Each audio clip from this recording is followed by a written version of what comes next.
Hello students, I am D.R. Shah. Again welcome you all in the new video of the continued poem The Secret of the Machines. મિત્રો છેલ્લી વિડીયોની અંદર આપણે લોકો આ પોએમના પહેલાં બે સ્ટાન્ઝાસ વિશે જોઈ ગયા હતા. તમને યાદ હશે કે મેં આ પોએમ વિશેના 5 અલગ અલગ સ્ટાન્ઝાસ કયા છે જે તમને જણાવ્યા હતા અને એના વિશેની માહિતી આપી હતી. બાકીના 3 સ્ટાન્ઝા હવે આજે આપણે જોઈએ. આગળના જે બે સ્ટાન્ઝાસ હતા એમાં આપણે જોઈ ગયા હતા કે યંત્રો કેવી રીતે બને છે, ક્યાંથી લાવવામાં આવે છે, એમને કેવી રીતે પીગાળી યંત્રમાં પરિવર્તિત કરવામાં આવે છે, કેવી રીતે તેમની અંદર બીજા અન્ય હથિયાર અને ઓજારો ફિક્સ કરવામાં આવે છે. ત્યારબાદ સેકન્ડ સ્ટેન્ઝામાં આપણે જોઈ ગયા હતા કે યંત્રો આપણી પાસે કઈ કઈ વસ્તુઓની માંગ કરે છે. બરાબર. હવે જે આજે આપણે ત્રીજો સ્ટેન્ઝા જોવા જઈ રહ્યા છીએ તેમાં સ્ટુડન્ટ્સ આપણને જાણવા મળશે કે યંત્રો જે છે વિભિન્ન પ્રકારના, જે જુદા જુદા, તો એ કયા કયા પ્રકારના કાર્યો કરી શકે છે.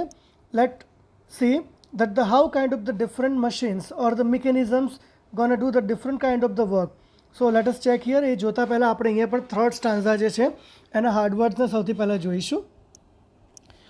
તો આપણે પહેલાં એના હાર્ડવર્ડ્સ જોઈ લઈએ. હાર્ડવર્ડ્સમાં સૌથી પહેલો વર્ડ છે પુલ. તો પુલ તો તમને બધાને ખબર છે. પુલનો અર્થ શું થાય? કેમ કે મોટાભાગે વિદ્યાર્થીઓ સ્ટુડન્ટ્સને કે કોઈ પણ વ્યક્તિને પુલ અને પુશ બે શબ્દો જાણવા છતાં પણ એમાં ઘણી બધી વાર કન્ફ્યુઝન્સ જોવા મળતું હોય. દાખલા તરીકે પુશ એટલે ધકેલવું થાય, તો પુલ એટલે ખેંચવું થાય. બરાબર છે. એટલે પુલનો અર્થ થશે ખેંચવું.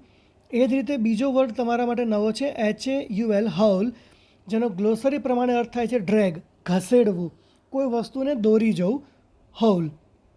ત્રીજો વર્ડ તમને અહીં પુશ આપેલો જ છે, ધ્યાન રહે. ત્યારબાદનો વર્ડ છે લિફ્ટ. લિફ્ટ એટલે કેરી કરવું, CARRY, કોઈ વસ્તુને ઉઠાવવી, ઉચકવી. ડ્રાઈવ એટલે કોઈ પણ વસ્તુને વહન કરીને દોરીને લઈ જવું, ડ્રાઈવ જેને કહેવાય છે. પ્રિન્ટ છાપવું. પ્લાવ ખેડવું, ખેતરના સંદર્ભમાં છે, ખેતર ખેડવા માટેના પણ જે યંત્રો વપરાય છે. વીવ એટલે વણવું. હીટ ગરમી આપવી. લાઇટ પ્રકાશિત કરવું, અજવાળું આપવું. રન, હવે રનનો અર્થ થાય છે દોડવું. બરાબર છે. એટલે ચાલવાના સંદર્ભમાં લઈશું. રેસ હરીફાઈ કે સ્પર્ધા કરવી. સ્વિમ તરવું. ફ્લાય ઉડવું. નવો વર્ડ છે ડાઈવ એટલે કૂદી જવું કે કૂદી પડવું. સી જોવું. હિયર સાંભળવું. કાઉન્ટ ગણતરી કરવી. રીડ વાંચવું. અને રાઇટ એટલે લખવું. હવે most of the basics things તમે જરા અહીંયા જે હાર્ડવર્ડ જેટલા પણ મેં અંડરલાઇન કર્યા, જેમાં તમે જોઈ શકો છો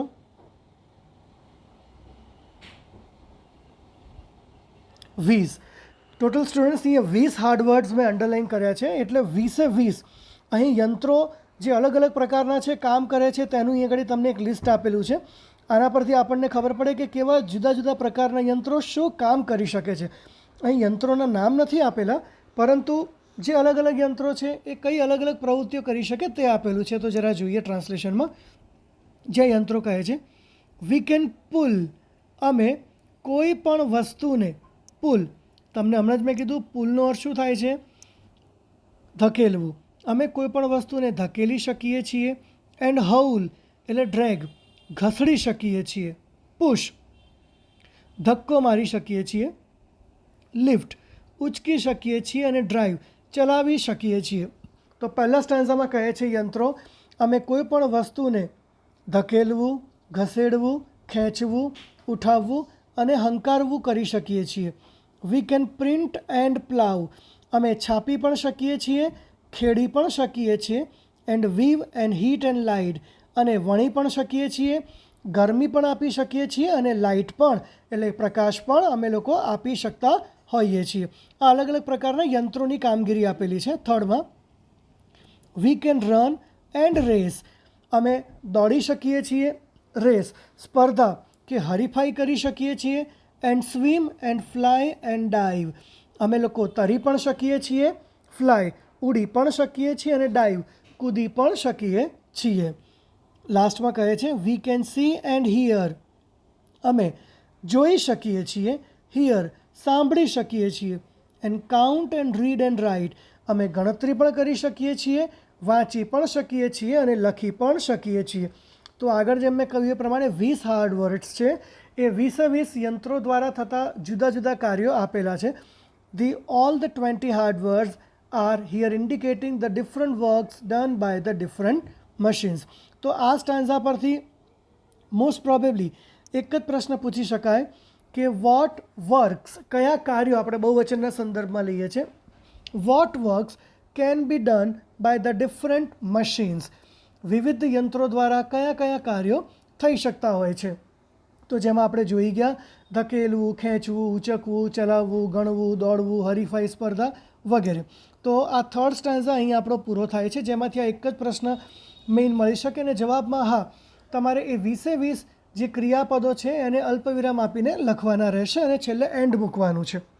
અને બીજો પ્રશ્ન, હાર્ડવર્ડ્સમાંથી કોઈ પણ એકનો સમાનાર્થી શબ્દ પૂછાઈ શકે છે, તો એ બાબત તમારે લોકોએ ધ્યાનમાં રાખવાની છે. Okay, now let's go to the stanza number 4. આપણે હવે ચોથો સ્ટેન્ઝા તરફ આગળ વધીએ. ત્રીજા સ્ટેન્ઝામાં વિદ્યાર્થીઓ યંત્રોએ આપણને કહી તો દીધું કે તેઓ કયા કયા કાર્યો કરવામાં સક્ષમ છે. હજી એના કરતાં પણ ઓબ્વિયસ છે, ઘણા બધા વધારે હશે. હવે આપણે જોઈએ છીએ ગાડી ચોથો સ્ટાન્ઝા કે જ્યાં યંત્રો આપણને શું કહે છે કે તે શું કરી શકે છે. Let's check its hard words first. પહેલાં આપણે એના પણ હાર્ડ વર્ડ્સ જોઈએ. જ્યાં પહેલી લાઇનમાં એક શબ્દ આપ્યો છે લો. હવે લોનો અર્થ તો કાયદો થાય, પરંતુ સ્ટાન્ઝા અને કવિતાના સંદર્ભમાં લોનો અર્થ થશે રૂલ, એટલે કે નિયમ અથવા સિદ્ધાંત પણ તમે જેને કહી શકો છો, પ્રિન્સિપલ. બરાબર? તો અહીંયા લોનો અર્થ આપણે સિદ્ધાંત કાં તો નિયમના સંદર્ભમાં લઈશું. ત્યારબાદ નેક્સ્ટ લાઇનમાં આપણને એક વર્ડ આપેલો છે કોમ્પ્રિહેન્ડ. કોમ્પ્રિહેન્ડ. હવે કોમ્પ્રિહેન્ડનો અર્થ થાય કોઈ વસ્તુ,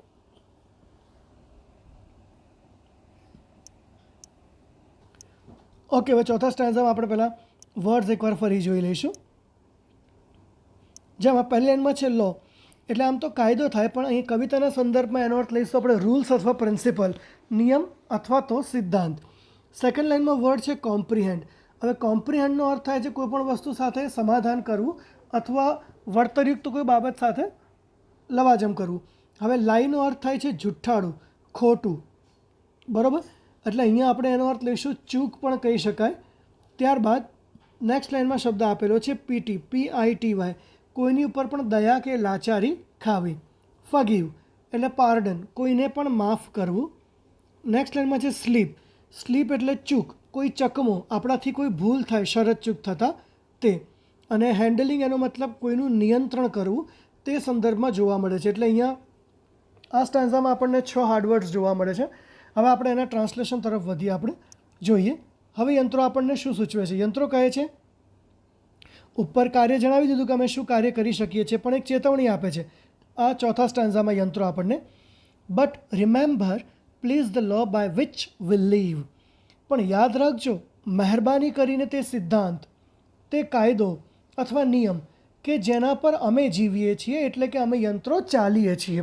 યંત્રો પહેલી જ લાઇનમાં ચેતવણી આપે છે બટ વડે કે પણ યાદ રાખજો, મહેરબાની કરજો તે સિદ્ધાંત કે જેના દ્વારા અમે કામ કરીએ છીએ. એટલે હવે પોતાના સિદ્ધાંત બતાડે છે. કવિ અહીંયા યંત્રો કહે છે કે we are not built to comprehend a lie. Lie એટલે જુઠ્ઠાણું કે ખોટું. કહે છે અમે કોઈ પણ ખોટી વસ્તુ સાથે સમાધાન કરવા બંધાયા નથી. બિલ્ટ એટલે બંધાયેલું હોવું.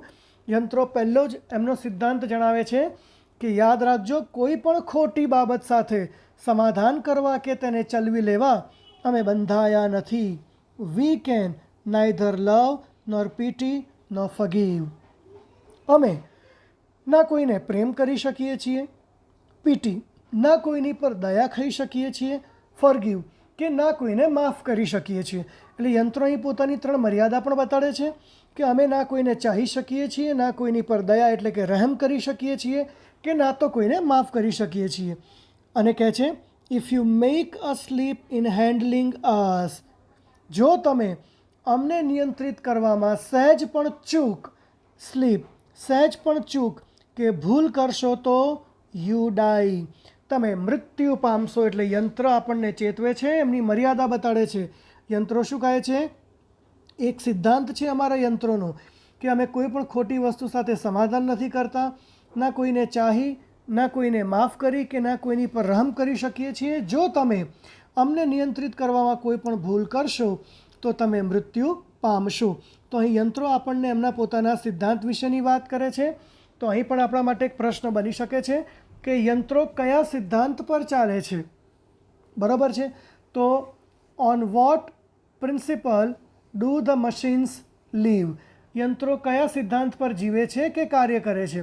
તો સિમ્પલ કે ભાઈ યંત્રો કોઈ પણ ખોટી વસ્તુ સાથે સમાધાન ન કરી શકવાના સિદ્ધાંત પર જીવે છે.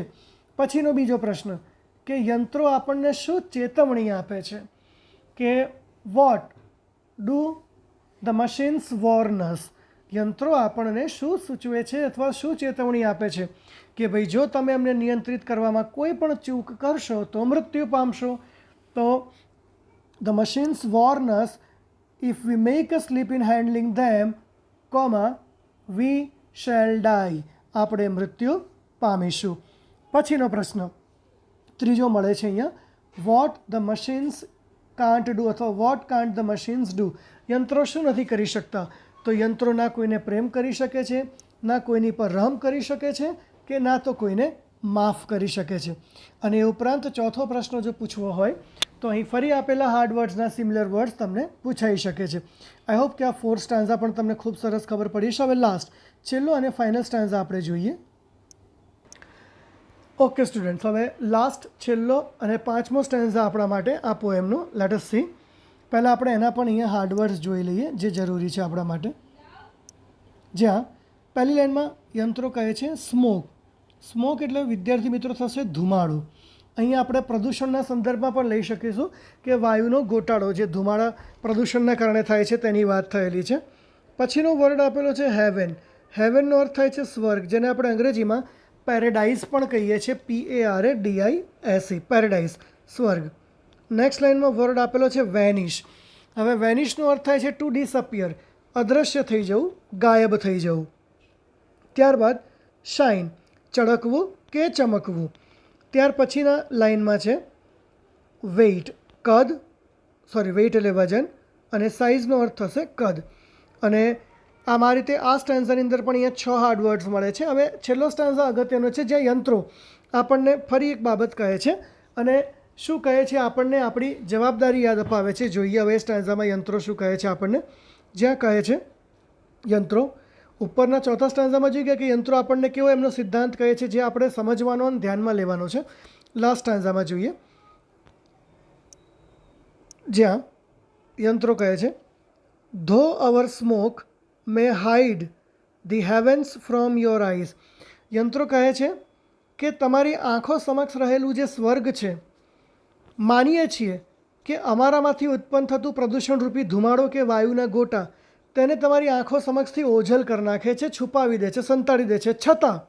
છતાં ઇટ વિલ વેનિશ, તે એક દિવસ ક્યારેક તો ક્યારેક એ અદૃશ્ય કે ગાયબ થઈ જશે જે વાયુના ગોટાળા પ્રદૂષણના છે તે. And the stars will shine again, અને તમારી નજરો સમક્ષ ફરી સિતારાઓ તમને ચળકતા કે ચમકતા જોવા મળશે. મતલબ ક્ષણિક પ્રદૂષણ કે એના ગોટા યંત્રોના ઉપયોગ દરમિયાન, એમના વપરાશ દરમિયાન થતા હોય છે, પણ એ ધુમાડો પ્રદૂષણનો ઝડપથી ગાયબ થઈ જાય છે અને ફરી પાછું આપણે સોનેરી સરસ સુંદર આકાશને ચળકતું તારાઓથી જોઈ શકીએ છીએ. બિકોઝ, કારણ કે for all power and weight and size, કારણ કે અમારી સમગ્ર પાવર, શક્તિ, વેઇટ, વજન અને કદ, બરાબર છે, એના કારણે સ્વાભાવિક છે કે આ બધી વસ્તુઓ બનવા પામે છે. અને છેલ્લે એટલે જ કહે છે કે we are nothing more than children of your brain, કે અમે બીજું કશું જ નથી પરંતુ માત્ર મનુષ્યના મગજની અમે સંતાન કે બાળકો છીએ. એટલે યંત્રો છેલ્લે જણાવે જ છે કે એના અધિપતિ કે એને અર્થ આપીને જન્મ આપનારા કે એનું સર્જન કરનારા આપણે માનવ જ છીએ, આપણા મગજની એ પેદાશ છે. એટલે યંત્રો છેલ્લે કબૂલે છે કે એમનું નિયંત્રણ કરવું આપણા હાથની જ વાત છે. એવું એ ઘડી એક સ્પષ્ટ સંકેત યંત્રો આપે છે. ઓકે, હવે આ જે છેલ્લો સ્ટેન્ઝા છે એના પરથી પૂછાતા પ્રશ્નોમાં કે ભાઈ યંત્રોથી નીકળતું પ્રદૂષણરૂપી ગોટાળો કે ધુમાડો ક્ષણિક કઈ વસ્તુને આપણી આંખોથી છુપાવી દે છે? તો આપણી આંખો સમક્ષ રહેલા સ્વર્ગને છુપાવે છે. બરાબર છે. આ પ્રશ્ન આપણને એક બની શકે છે. બીજું કે યંત્રો છેલ્લે શું કન્ફેસ એટલે કે કબૂલાત કરે છે કે ભાઈ તેઓ બીજું કશું નથી પરંતુ મનુષ્યના મગજની સંતાનો છે.